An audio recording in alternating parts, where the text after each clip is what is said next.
انہوں نے یہ کام شروع کر دیا ہے۔ پھر کیا ہوا کہ اور کہہ دیتے تھے کہ ہمیں تو معاف کر دیا جائے گا، ہم تو امتی ہیں، ہمیں تو معاف کر دیا جائے گا، ہم جو کریں گے معاف کر دیا جائے گا، کوئی مسئلہ نہیں ہے۔ یہ سیم ہماری والی باتیں وہ لوگ کرتے تھے۔ اور پھر کیا، اور اگر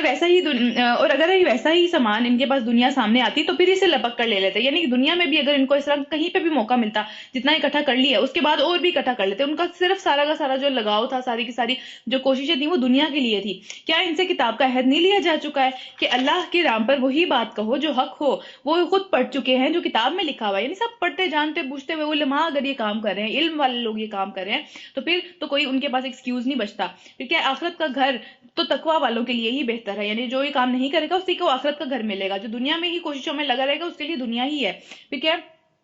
کیا تم اتنی سی بات نہیں سمجھتے؟ جو لوگ کتاب کو پابندی کے ساتھ پکڑ لیتے ہیں، یعنی کہ تھام لیتے ہیں پوری، مطلب کہ ایک قوت سے اس کو پکڑ لیتے ہیں، اور جنہوں نے نمازیں قائم رکھی ہیں، یعنی کتاب کو پکڑ لینے کا مطلب ہے کہ آپ کی جو زندگی ہے اس کے اندر نماز کم از کم داخل ہو جائے گی، کسی بھی سینس میں داخل ہو، کسی بھی درجے میں داخل ہو، وہ داخل ہوگی، کیونکہ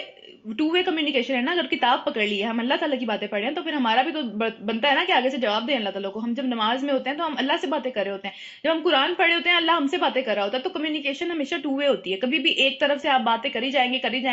آگے سے جواب نہیں آئے گا، ایٹ دا اینڈ کیا ہوگا، وہ کنیکشن ختم ہو جائے گا، ٹھیک ہے، وہ کسی نہ کسی طریقے سے وہ ختم کر دیں گے اس کو کہ بھائی نہیں یہ تو کام بن نہیں رہا۔ تو وہ یہ ٹو وے کمیونیکیشن والی بات ہے۔ جنہوں نے کتاب کو مضبوطی سے پکڑ لیا ان کی زندگی میں نمازیں آ جائیں گی کہیں نہ کہیں، ٹھیک ہے، یہ دونوں آپس میں ساتھ ساتھ چلتی ہیں یہ دونوں چیزیں۔ پھر کیا ہے کہ یقیناً ایسے نیک کردار لوگوں کا اجر ہم ضائع نہیں کریں گے۔ انہیں وہ بھی وقت کچھ یاد ہے جب ہم نے ان کے اوپر پہاڑ کو اس طرح سے لا کھڑا کیا جیسا کہ سائبان ہو، یعنی اس طرح سے وہ پہاڑ عام طور پہ جب ہم دیکھتے ہیں تو وہ اس کا پورا کا پورا زمین پہ بچھا ہوا ہوتا ہے، لیکن اب اگر یہ سوچیں کہ پہاڑ جو اپنی جگہ سے ایک طرف سے اٹھ جائے اور وہ ان کے اوپر آگے کھڑا ہو جائے کہ ابھی گرنے لگا، جیسے اوپر سے گرنے لگا، اس طرح سے اللہ تعالیٰ نے ان کے اوپر پہاڑ کو کھڑا کر دیا۔ اور پھر کیا، ایسا لگتا تھا کہ وہ ان پہ ابھی گر جائے گا آ کے۔ اور اس وقت ہم نے ان سے کہا کہ جو کتاب ہمیں تمہیں دے رہے ہیں اسے مضبوطی سے تھامو، اور جو کچھ اس میں لکھا ہے اسے یاد رکھو۔ بھولنے والی باتیں نہیں ہیں اس کے اندر، یہ زندگی کے معاملات ہیں، یہ کوئی ایسی باتیں نہیں ہے کہ جو ہے نا صرف خاص خاص موقع پہ یاد آئیں گی کہ اچھا ہاں اس موقع پہ کیا کہتا ہے قرآن، یا اس موقع پہ جو ہے وہ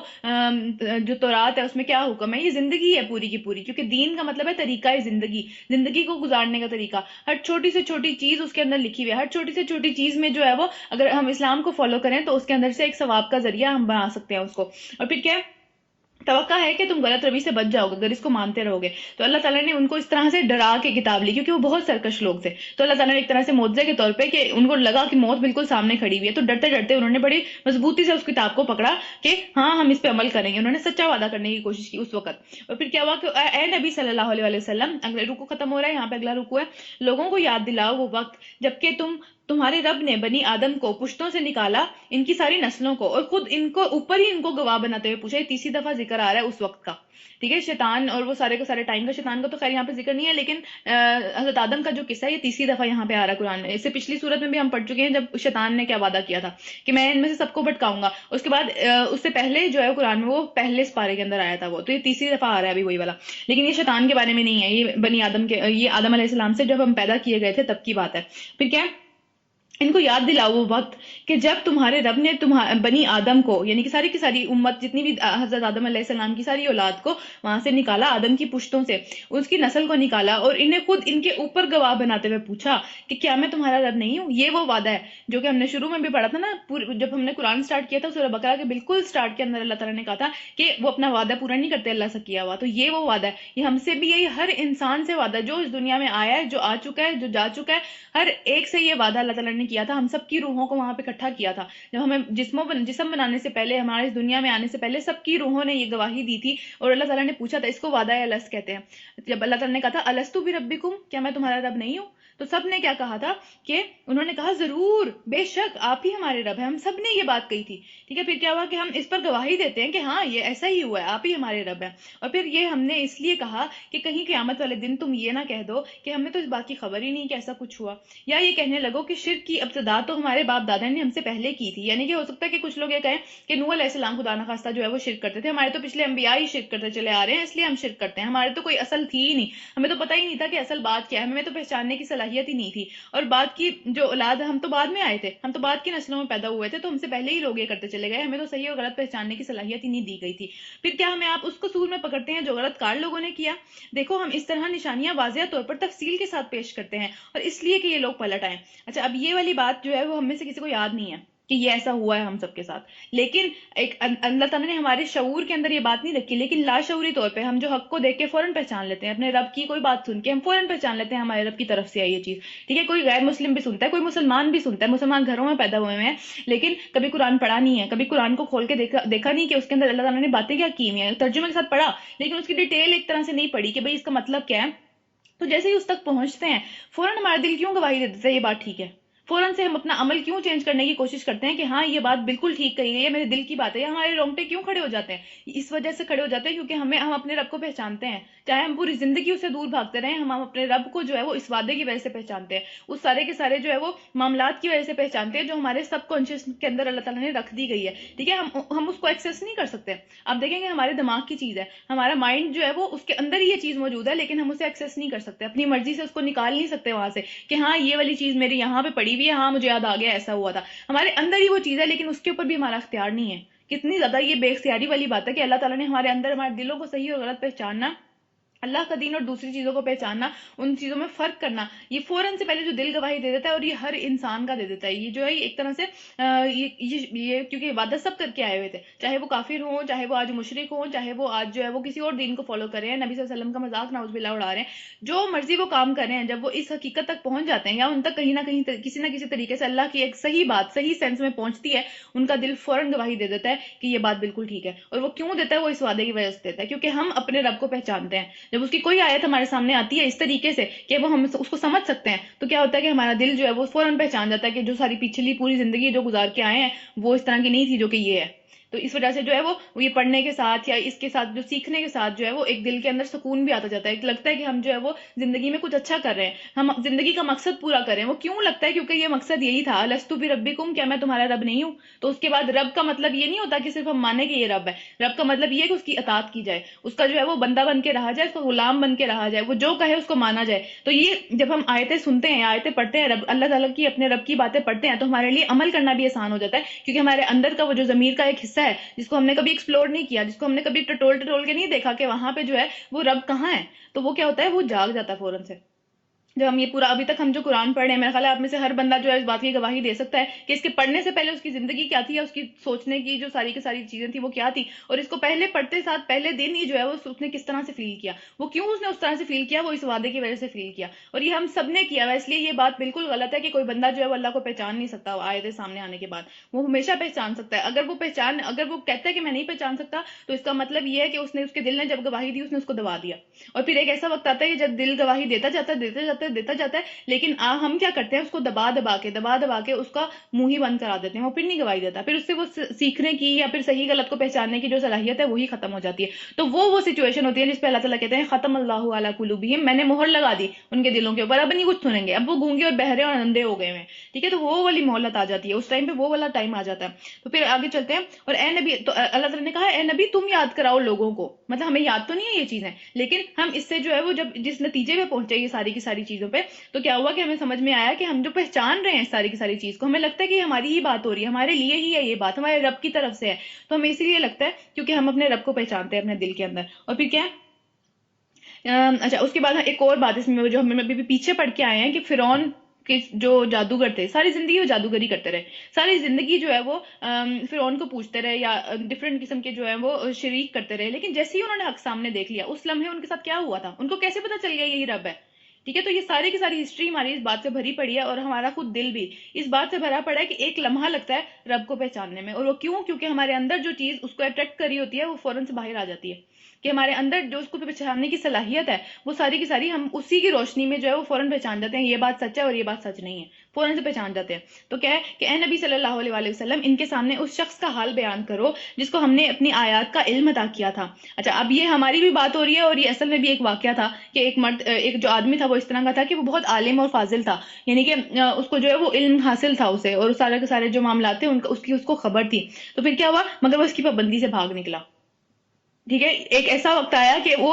اس کے اوپر وہ قائم نہیں رہ سکا، اور پھر آخرکار شیطان اس کے پیچھے پڑ گیا. یعنی کہ ایک ٹائم تو یہ ہوا کہ وہ جو ہے اپنی پابندی سے بھاگ نکلا، اور لیکن اس کے بعد ایسا ہوا کہ جب شیطان کو پتا چلا کہ یہ جو ہے وہ بالکل بھی قریب نہیں جائے گا، یا پھر یہ دور نکلا ہوا ہے، میرے پاس مہلت ہے اس کو مزید دور کرنے کی، تو اس نے پوری اپنی ساری کوشش جو ہے اس کے اوپر لگا دی کہ بس اب یہ جو ہے نا یہ اتنا دور جائے کہ کبھی واپس نہ آ سکے. تو یہ والی بات یہاں پہ دیکھیں، اس کا کانٹیکسٹ دیکھیں. یہاں پہ پیچھے ہم نے پڑھا ہے، ہمیں اللہ تعالیٰ نے وہ بات بتائی ہے جس کا ہمیں علم نہیں تھا.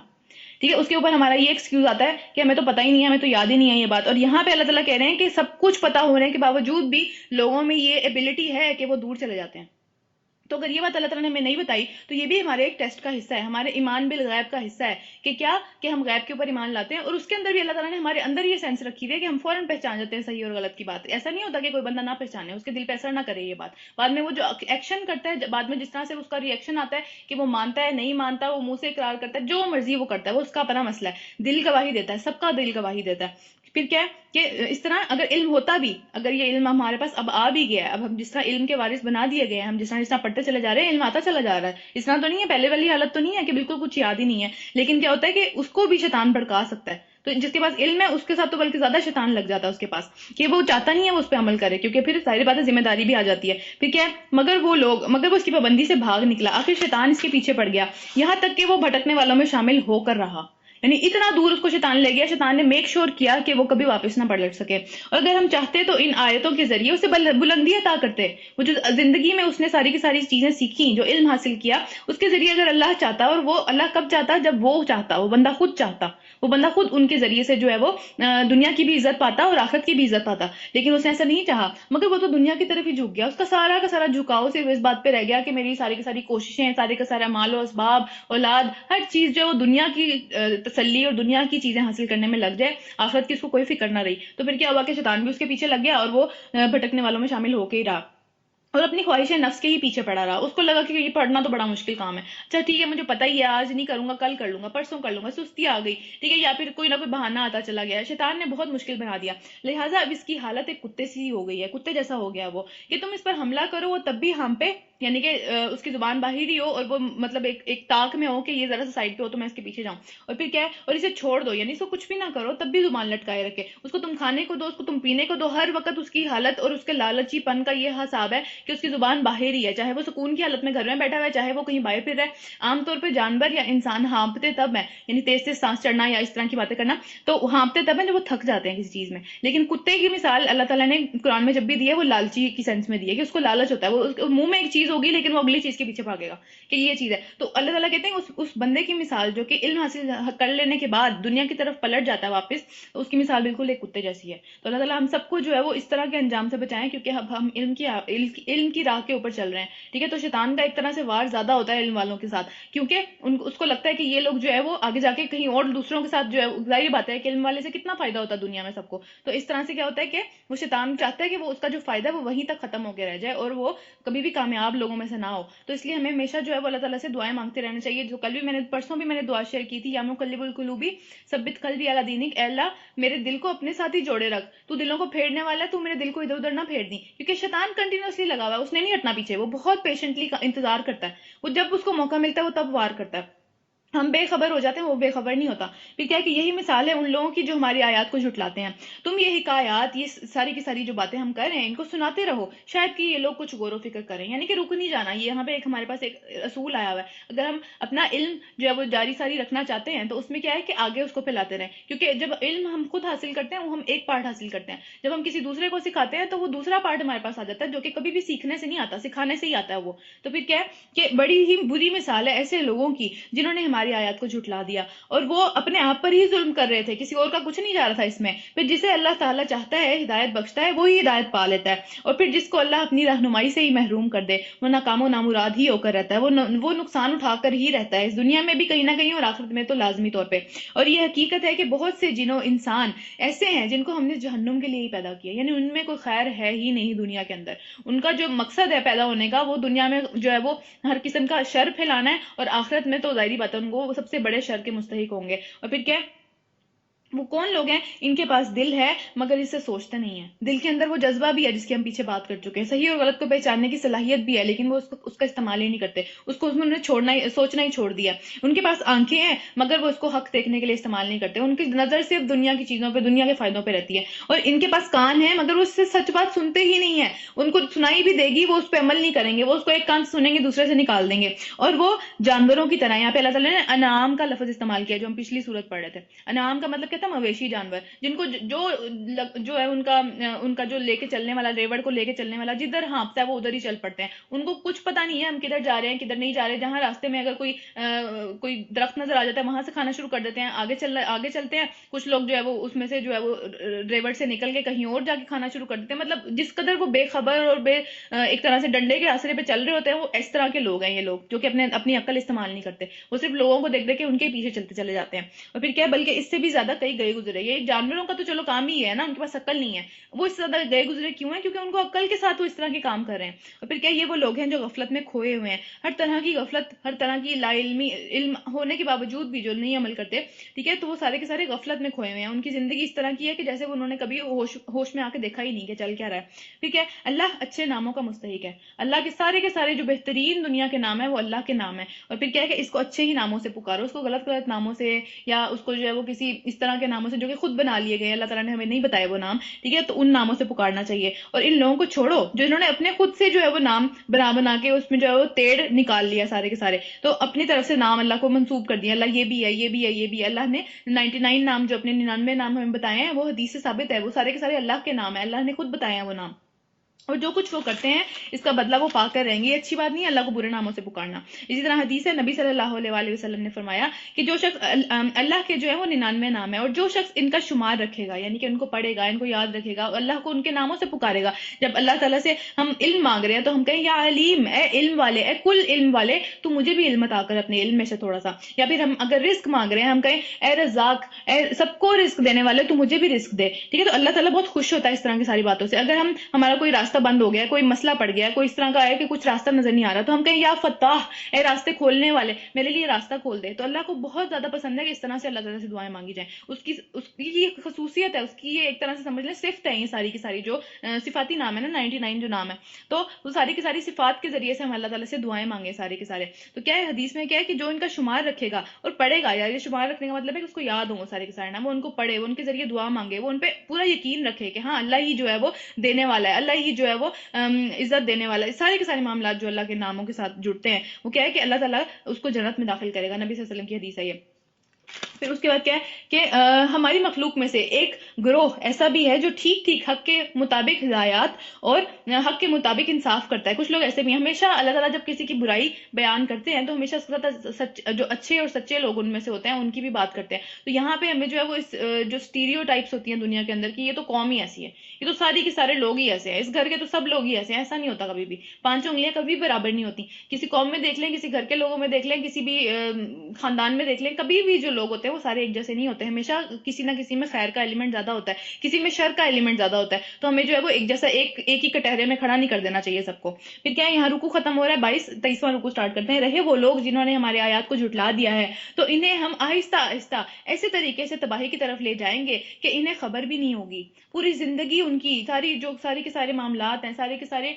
کوششیں، سارا خون پسینہ جتنا بھی لگائیں گے وہ آہستہ آہستہ انہیں تباہی کی طرف ہی لیتا چلا جائے گا، اور انہیں پتہ بھی نہیں چلے گا کہ اینڈ پہ کہاں کھڑے ہوئے ہیں وہ لوگ، پوری زندگی کی کمائی کدھر لا کے ضائع کر دی۔ پھر کیا ہوگا، میں ان کو ڈھیل دے رہا ہوں، اللہ تعالیٰ کہہ رہے ہیں میں انہیں ڈھیل دیتا چلا جا رہا ہوں، وہ بہت مزے میں ہے اس ٹائم، ان کو لگتا ہے اللہ بہت خوش ہے، ہمیں کوئی مسئلہ ہی نہیں آ رہا، کوئی پریشانی نہیں آ رہی، تو بس اللہ بہت خوش ہے، میری چال کا کوئی توڑ نہیں ہے، جو میں نے ان کے ساتھ چال چلی ہے، اللہ تعالیٰ فرما رہے ہیں کہ میں نے جو ان کے ساتھ چال چلی ہے وہ ساری کی ساری جو ہے وہ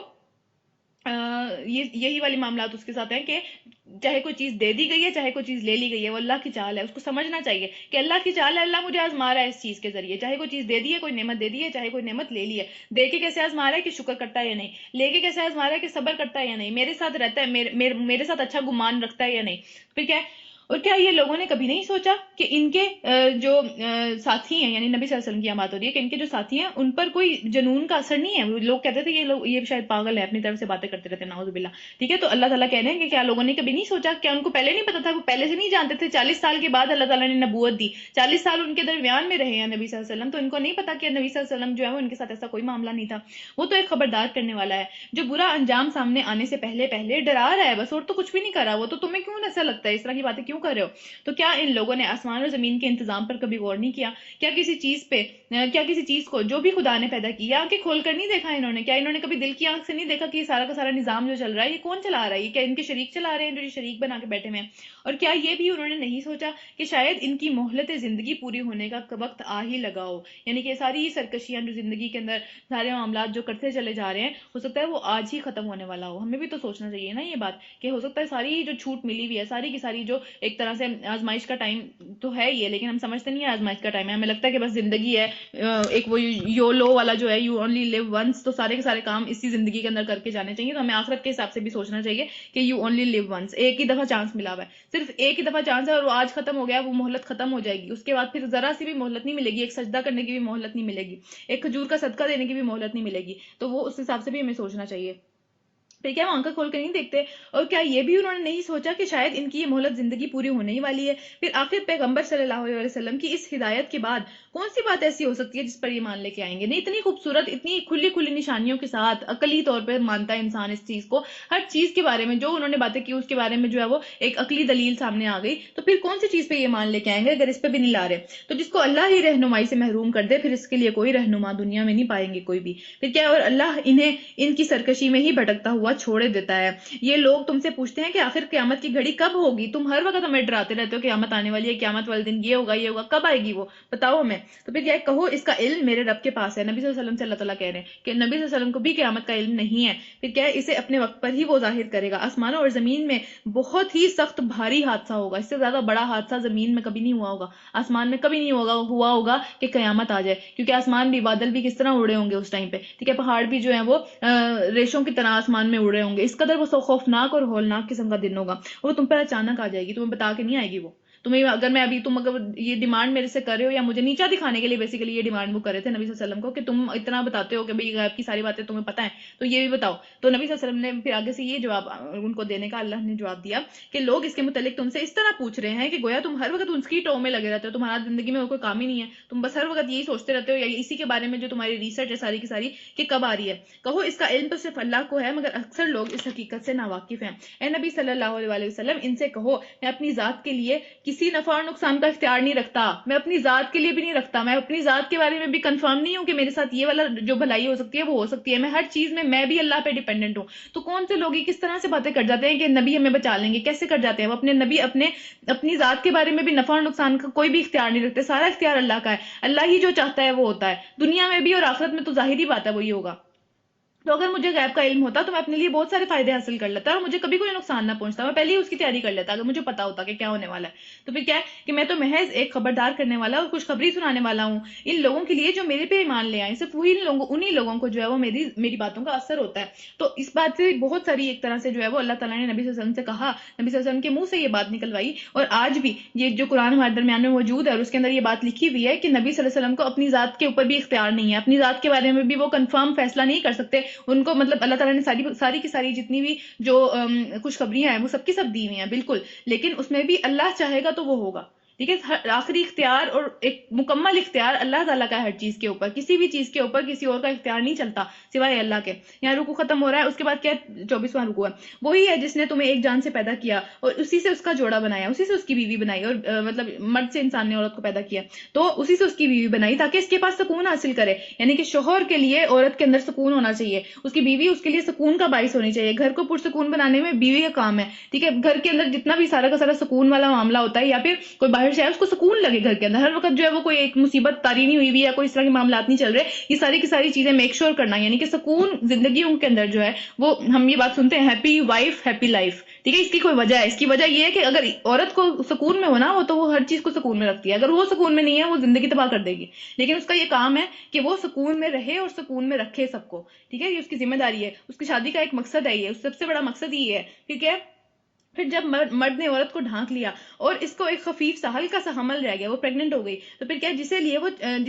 وہ چلتی پھرتی رہتی ہے، یعنی ایک مدت تک وہ اس کو برداشت کرتی رہتی ہے، اور پھر جب وہ بوجھل ہو گئی آخری مہینوں کے اندر، تو دونوں نے مل کر اپنے رب سے، اللہ سے خوب دعا کی کہ اگر تو ہمیں ایک تندرست سا ایک اچھا سا بچہ دے دے تو ہم تیرے شکر گزار ہوں گے۔ مگر جب اللہ نے ان کو ایک صحیح سالم ایک تندرست جو ہے وہ ایک ہیلدی اولاد دے دی، تو اس کی بخشش و عنایت میں دوسروں کو شریک ٹھہرانے لگے کہ فلاں ڈاکٹر بہت اچھا تھا اس لیے اچھی ہو گیا، ٹھیک ہے، فلاں بندے کی بابے کا جو تعویذ تھا اس سے بڑا کام بن گیا، یا پھر فلاں بندے حکیم کی جو دوائی تھی، مطلب دوسروں کو کریڈٹ دینے لگتے ہیں۔ اللہ کو کریڈٹ پہلے دینا چاہیے کہ اللہ کا لاکھ لاکھ شکر ہے کہ ایسا ہوا، بعد میں دوسروں کے کریڈٹس آتے ہیں، وہ وسیلے ہیں، اللہ نے کیا یہ سب کچھ۔ پھر کیا کہ اللہ بہت بلند تر اور ان مشرکانہ باتوں سے بہت بلند ہے جو یہ لوگ کرتے ہیں، یعنی اللہ کے ساتھ کوئی شریک نہیں تھا اس کام میں، کوئی بھی کچھ بھی کر لیتا، اگر اللہ نہ چاہتا یہ دنیا میں صحیح سلامت نہیں آ سکتا تھا۔ پھر کیا کیسے نادان ہیں یہ لوگ کہ اگر خدا کو ان کو خدا کا شریک ٹھہراتے ہیں جنہوں نے کسی چیز کو پیدا نہیں کیا، جو خود مخلوق ہے، وہ خالق کے ساتھ اس کو شریک ٹھہرانا شروع ہو گئے ہیں جو کہ خود مخلوق ہیں، بلکہ خود پیدا کیے جاتے ہیں، جو نہ ان کی مدد کر سکتے ہیں اور نہ ہی اپنی مدد پر قادر ہیں۔ ان کے ساتھ خود اگر اس طرح کا معاملہ ہو جائے جن کو ہم شریک ٹھہراتے ہیں، یا اس وقت وہ جس طرح بتوں کو شریک ٹھہراتے تھے، بتوں کے آگے نذرانے پیش کرتے رہتے تھے، وہ تو اپنی مدد خود نہیں کر سکتے، بت کو آ کے توڑ دے تو اس کو اس میں ہاتھ نہیں ہے کہ وہ جو ہے اس کو بچا لے، یا انسانوں کے ساتھ بھی اگر کوئی معاملہ کر دے، کوئی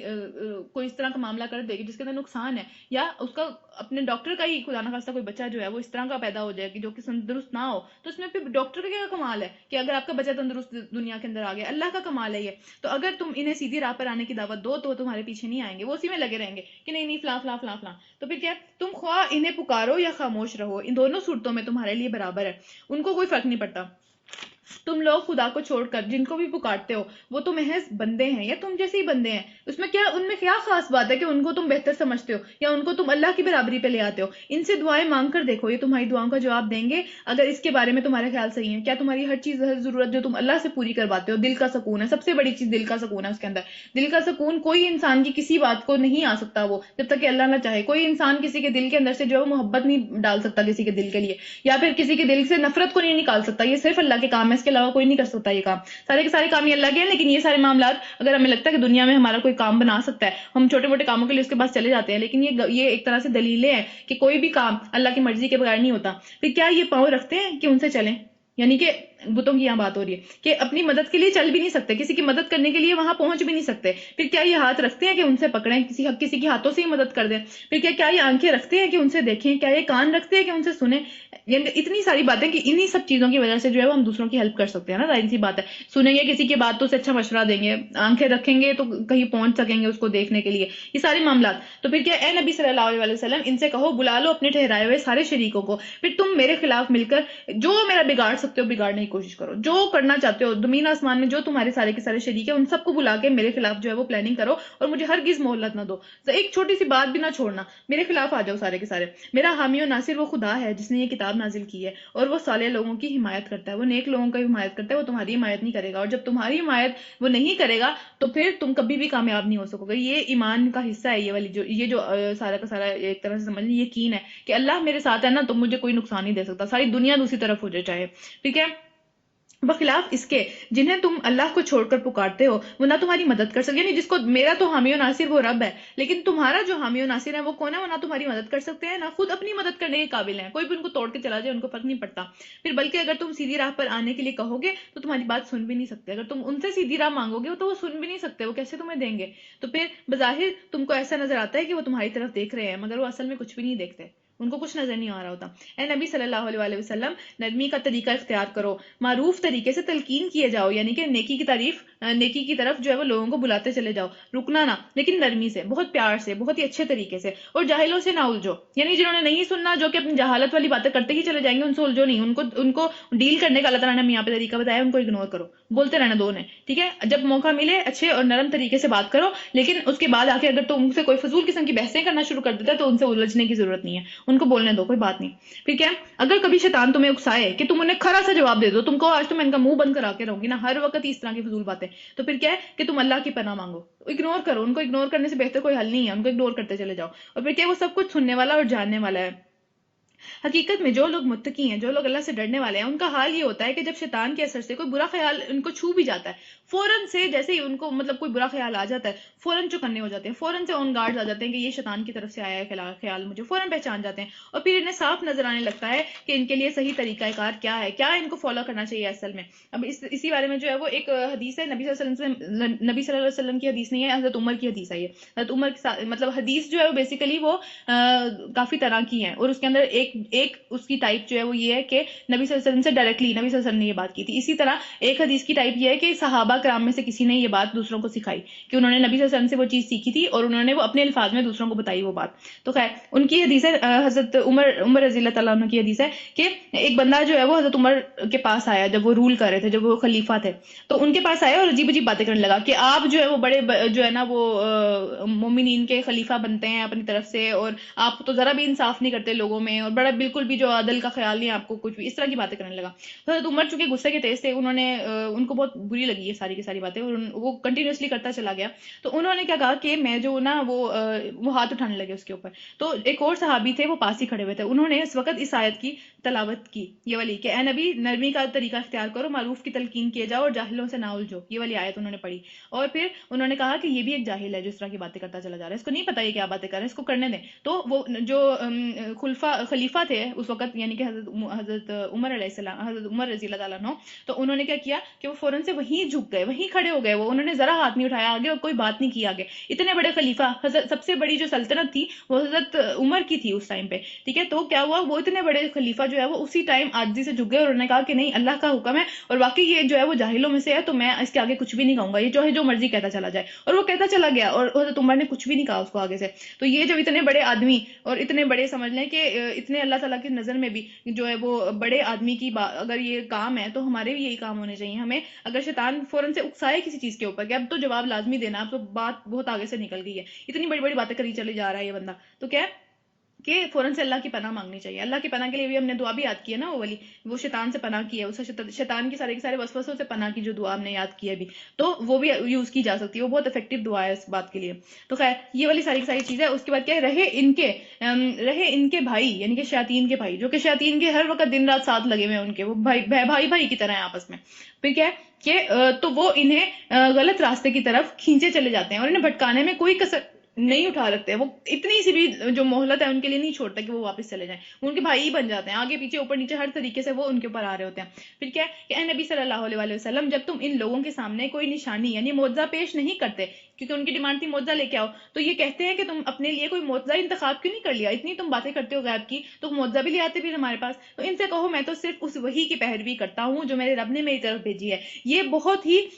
بصیرت کی روشنیاں ہیں، بہت زیادہ سمجھ لیں کہ عقل مندانہ باتیں ہیں یہ ساری کی ساری، اور تمہارے رب کی طرف سے، اور ہدایت اور رحمت ہے ان لوگوں کے لیے جو ایمان لاتے ہیں۔ جب قرآن تمہارے سامنے پڑھا جائے تو اسے توجہ سے سنو اور خاموش رہو، شاید کہ تم پر بھی رحم ہو۔ یہ ہمارا آج تک بھی یہ والا ایک طرح سے قانون ہے قرآن کو سننے کا، کہ اس کو توجہ سے، پوری توجہ سے اس کو سننا ہے، تاکہ اس پہ عمل بھی کیا جا سکے۔ اس کے لیے اپنے لیے پوائنٹس نکالنے ہیں اس کے اندر سے کہ یہ میرے میں غلطی ہے، یہ میرے میں غلطی ہے، یہ اس کو ٹھیک کرنا ہے، اس کو ٹھیک کرنا ہے، اور اسے توجہ سے سنو اور خاموش رہو۔ اس کے آگے جو ہے وہ کوئی بندہ فون یوز کر رہا ہے، یا کوئی بندہ جو ہے وہ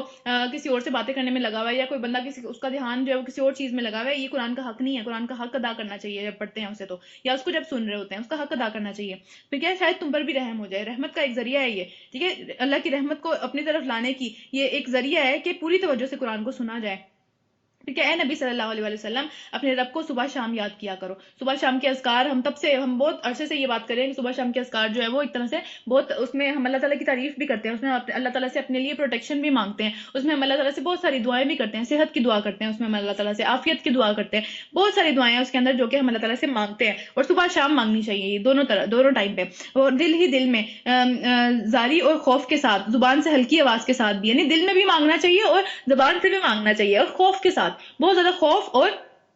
امید کے ساتھ اللہ تعالیٰ سے، یعنی کہ لالچ کے ساتھ اللہ تعالیٰ سے مانگنا چاہیے، کیونکہ اور کس سے مانگنا ہے دنیا میں لالچ برا ہے، لیکن اللہ تعالیٰ کے ساتھ اگر ہم بہت زیادہ ایک طرح سے اچھی امید کے ساتھ اللہ تعالیٰ سے مانگتے ہیں تو اللہ تعالیٰ کو پسند ہے یہ سب کی سب چیزیں۔ اور پھر کیا ہے کہ تم ان لوگوں میں سے نہ ہو جاؤ جو غفلت میں پڑے ہوئے ہیں، جو صبح شام اللہ کو یاد نہیں کرتے، وہ غفلت میں پڑے ہوئے ہیں سارے کے سارے۔ اور پھر کیا، جو فرشتے تمہارے رب کے حضور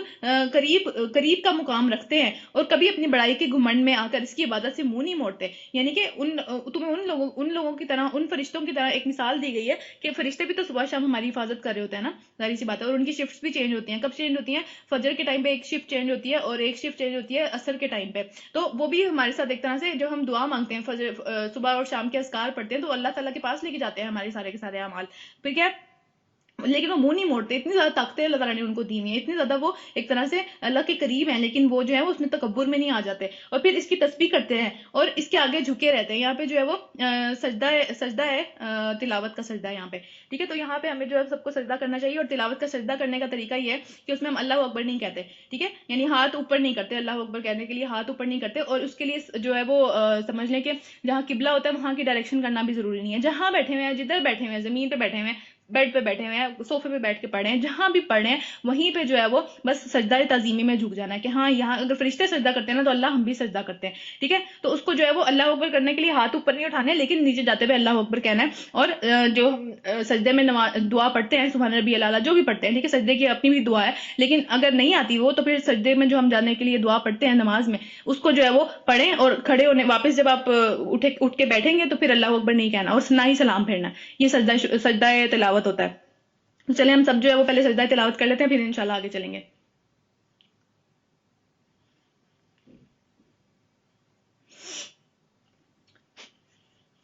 اچھا اس کے بارے میں جو ہے وہ ایک حدیث ہے نبی صلی اللہ علیہ وسلم سے، نبی صلی اللہ علیہ وسلم کے ٹائم پہ ایک صحابی نے بتایا کہ ہم ایک دفعہ قرآن پڑھ رہے تھے اور اس ٹائم پہ کیا ہوا کہ سجدہ تلاوت آ گیا. تو اب سارے قریب قریب بیٹھ کے پڑھ رہے تھے تو ایسا ہوا کہ کسی کو جو ہے وہ زمین کی جگہ بھی نہیں ملی، تو ہم نے ایک دوسرے کے اوپر ہی سجدہ کر دیا. یعنی کہ سجدہ صرف اس طرح سے ہے کہ ہم اللہ کے آگے جھک رہے ہیں، یہ سجدہ اصل والا سجدہ نہیں ہے. تو اس میں کیا ہوا کہ کچھ لوگوں نے کچھ لوگوں کی بیک کے اوپر جو ہے وہ ایک طرح سے جھک کے سجدہ کر لیا کہ ہاں اللہ کے سامنے ہم بھی جھکتے ہیں. تو اس میں کوئی اتنا زیادہ جو ہے وہ پریشانی والی بات نہیں ہے، جہاں بیٹھے ہوئے ہیں جس طرح سے جہاں پہ بھی اویلیبل ہے جگہ اس طرح سے سجدہ کیا جا سکتا ہے. اچھا اس کے بعد کیا ہے، اگلی سورت سورہ انفال ہے، مدنی سورت ہے. اور جو ہے وہ اس میں جو ہے وہ غزوہ بدر کے بارے میں بات کی گئی ہے. غزوہ بدر جو ہے وہ مسلمان اور مشرکین مکہ کے درمیان میں پہلا معرکہ تھا، پہلی لڑائی تھی یہ، ٹھیک ہے، مسلمانوں کے درمیان میں اور مشرکین کے درمیان میں. اور یہ ہجرت کے بعد ہوئی تھی. ظاہر بات ہے جب مسلمان جو ہے وہ ہجرت کر کے مکہ سے مدینہ آ چکے تھے تو مدینہ کے اندر ان کو ایک ظاہر بات ہے ایک سیکیورٹی مل گئی تھی. ایک جو ہے وہ انہوں نے پورا کا پورا ایک سمجھ لیں کہ پورا ایک سسٹم بنا لیا تھا وہاں پہ، اور وہاں پہ جو ہے وہ پھر ایک طرح سے وہ اس قابل ہو گئے تھے کہ وہ واپس اپنا ڈیفینڈ کر سکتے، مدینہ کو ڈیفینڈ کر سکتے وہ. تو اس وقت کی بات ہے، اور اس کو اللہ تعالیٰ نے جو قرآن کے اندر یوم الفرقان بھی کہا ہے. فرقان کس کو کہتے ہیں؟ فرق کرنے والے کو، صحیح اور غلط کے درمیان میں واضح طور پہ فرق ہو گیا تھا اس دن کہ کون صحیح ہے کون غلط ہے. اس کے بعد انفال جو ہے وہ مال غنیمت کو کہتے ہیں، جو جنگ کے بعد انسان کو یا پھر جو سارے لڑے ہوتے ہیں ان کو جو مال غنیمت ملتا ہے نا وہاں پہ، یعنی کہ جو چیزیں چھوڑ کے بھاگ جاتے ہیں دشمن، اس کو مال غنیمت کہتے ہیں. تو وہ دنیا کی چیزیں ہوتی ہیں ساری کی ساری، ظاہر سی بات ہے، ان کے گھوڑے، ان کے ڈفرنٹ چیزیں، ان کا جو بھی وہ لے کے آئے ہوتے ہیں، تو وہ سارے کے سارے کو انفال کہتے ہیں. اس صورت کے اندر جو ہے وہ اس کو تقسیم کرنا، اس کا سارے کے سارے معاملات جو ہیں وہ ڈسکس کیے گئے ہیں، اس لیے سورت کا نام بھی انفال رکھا گیا اور پہلی آیت کے اندر انفال کا لفظ آیا ہوا ہے. اچھا دوسری امپورٹنٹ بات یہ ہے کہ غزوہ بدر کے اندر کیا ہوا تھا کہ مسلمانوں کی تعداد 313 تھی، 313 ان کی تعداد تھی، اور جو کفار تھے ان کے مقابلے میں وہ 1000 تھے، 1000. اور جو مسلمان تھے ان کے پاس 1 یا 2 گھوڑے تھے، اس سے زیادہ گھوڑے بھی نہیں تھے. یعنی کہ بدر جو مقام ہے وہ مدینہ سے نکل کے ہے، مدینہ سے نکل کے ڈیفینڈ کرنا تھا انہوں نے. مدینہ کے اندر رہ کے لڑائی نہیں ہو رہی تھی، باہر جا کے ایک بدر کا مقام تھا اس کے اندر جو ہے وہ لڑائی ہو رہی تھی، اس کی وجہ سے اس کو غزوہ بدر بھی کہتے ہیں. اور جو مشرکین تھے ان کے پاس 300 گھوڑے تھے، ٹوٹل 300 گھوڑے تھے. یعنی وہ ہر لحاظ سے بہت سپیریئر تھے، مال کے حساب سے یا پھر تیاری کے حساب سے، لوگوں کے حساب سے، ہر لحاظ سے وہ جو تھے وہ سپیریئر تھے ان سے. اچھا آگے پڑھنا شروع کرتے ہیں. بسم اللہ الرحمن الرحیم. تم سے لوگ انفال کے متعلق پوچھتے ہیں. اب ہوا کیا کہ جب یہ سارا کا سارا معاملہ ہوا، وہ لوگ جنگ کے اندر جیت گئے، بہت اچھی فتح اللہ تعالیٰ نے عطا کی تھی ان لوگوں کو غزوہ بدر کے اندر. تو جب وہ جنگ کے اندر جیت گئے تو ہر جو لوگ تھے ان کے درمیان میں کشمکش پیدا ہونی شروع ہوئی. جو ینگ تھے انہوں نے کہا کہ ہمارا حصہ زیادہ ہونا چاہیے اس کے اندر، کیونکہ ہم آگے بڑھ کے جو ہے وہ ہم نے ڈیفینڈ کیا. جو تھوڑے سے بوڑھے تھے انہوں نے کہا کہ ہمارا حصہ زیادہ ہونا چاہیے، ہم نے پیچھے والی جو سائڈ تھی وہ ڈیفینڈ کی. اس طرح سے جو ہے نا وہ ایک دوسرے کے تھوڑے سے خلاف ہونے شروع ہو گئے اور لوگوں معاملات خراب ہونے لگے. پھر کیا ہوا کہ دور جاہلیت کے اندر جب اسلام نہیں آیا تھا تو اس کے بارے میں کوئی رول نہیں تھا کہ کس طرح سے تقسیم کیا جائے گا جنگ کے مال کو. جو طاقتور ہوتا تھا وہ زیادہ کھا جاتا تھا، بس اتنا سا جو ہے وہ سمجھنے قانون تھا اس ٹائم پہ. تو کیا ہوا کہ لوگوں نے اب اللہ کے نبی سے سوال کرنے شروع کیے کہ کیا ہے اس کے بارے میں ہمارے پاس اللہ کی طرف سے. تو لوگ تم سے انفال کے متعلق پوچھتے ہیں، کہو یہ انفال مال غنیمت کو کہتے ہیں، دوبارہ میں بتا رہی ہوں کہ انفال تو اللہ اور اس کے رسول کے لیے ہے، دونوں کے لیے ہے یہ. تو تم نے تو جو جہاد کیا تھا وہ اللہ اور رسول کے لیے کیا تھا، تم نے اس انفال کے لیے تو نہیں کیا تھا. جب تم ان دا فرسٹ پلیس نکلے تھے اپنے گھروں سے مشرکین کے اوپر حملہ کرنے کے لیے، سارے کے سارے جو 313 لوگ تھے وہ تو اللہ اور رسول کے لیے نکلے تھے، وہ یہ مال اکٹھا کرنے کے لیے تو نہیں نکلے تھے. تو اس میں لڑنا جھگڑنے کی کیا بات ہے اتنی زیادہ؟ اگر یہ مال اللہ تعالیٰ نے ایک فتح کے ساتھ، ایک جو ون والی سچویشن تھی اس کے ساتھ ایکسٹرا طور پہ ایک یہ فضل بھی کر دیا کہ مال بھی مل گیا، تو اس میں اب لڑ جھگڑ کے آپس کے معاملات خراب کر کے اللہ اور رسول کی دشمنیاں پال کے کیا کر رہے ہو تم؟ اللہ اور رسول کا مال ہے یہ. تو پھر بس تم لوگوں کو اللہ سے ڈرنا چاہیے اور اپنے آپس کے تعلقات درست کرو. آپس میں لڑنے جھگڑنے کی کیا بات ہے اس کے اندر؟ اس کے پیچھے پڑ کے جو ہے وہ آپس میں نہیں لڑنا چاہیے، دنیا کے پیچھے پڑ کے. تو پھر کیا اچھا، اور اللہ اور اس کے رسول کی اطاعت کرو اگر تم مومن ہو. یعنی مومن بن کے اتنے بڑے، اب ہمیں پتہ ہے جو عشرہ مبشرہ ہیں، جو 10 صحابہ اس طرح کے ہیں جن کو دنیا کے اندر ہی اللہ تعالیٰ نے جو خوشخبری دے دی تھی. مبشرہ ان لوگوں کو کہتے ہیں جن کو خوشخبری دی جائے. تو وہ جو سارے کے سارے تھے وہ غزوہ بدر کے شریک تھے سارے کے سارے، اور مطلب وہ جو انہوں نے جہاد کیا اس کا جہاد جو ہے وہ پوری دنیا کے جہاد کے اوپر افضل ہے جو انہوں نے اس ٹائم پہ کیا تھا. لیکن اس میں بھی جو معاملات خراب ہوئے تو پھر بھی اللہ تعالیٰ کہہ رہے ہیں کہ اگر تم نے اللہ اور رسول کی بات نہیں مانی تو تم مومن نہیں کہلانے کے قابل ہو. اگر تم مومن ہو تو اطاعت کرو. یعنی اس کے اوپر بھی جو ہے وہ اتنی بڑی بات کہ اتنا بڑا کام کرنے کے بعد بھی جو ہے وہ اگر معاملات خراب ہوئے تمہارے آپس میں تو پھر تمہارا تعلق وہاں سے نہیں ہے. کیا حدیث میں نبی صلی اللہ علیہ وسلم نے فرمایا کہ ابن آدم میں کوئی بھی ایسا عمل نہیں کرتا کہ جو اس سے بہتر ہو کہ